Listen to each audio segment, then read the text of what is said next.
माझ्या तमाम महाराष्ट्र सैनिक बंधू भगिनींनो, सस्नेह जय महाराष्ट्र. सालावाद प्रमाणे यावर्षी 9 एप्रिलला शिवतीर्थावर आपला गुढीपाडवा मेळावा आहे. गेले काही आठवडे आपल्या पक्षाबद्दलच्या घडवल्या गेलेल्या चर्चा, लढवले गेलेले तर्कवितर्क याकडे मी शांतपणे बघत होतो.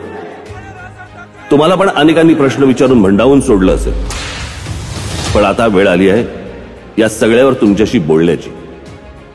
नक्की काय घडलंय, नक्की काय घडतंय हे सांगण्याची. 9 एप्रिलला शिवतीर्थावर या, मला आपल्याशी प्रत्यक्ष बोलायचंय. धन्यवाद. जय हिंद, जय महाराष्ट्र. जमलेल्या माझ्या तमाम हिंदू बांधवांनो, भगिनींनो आणि मातांनो,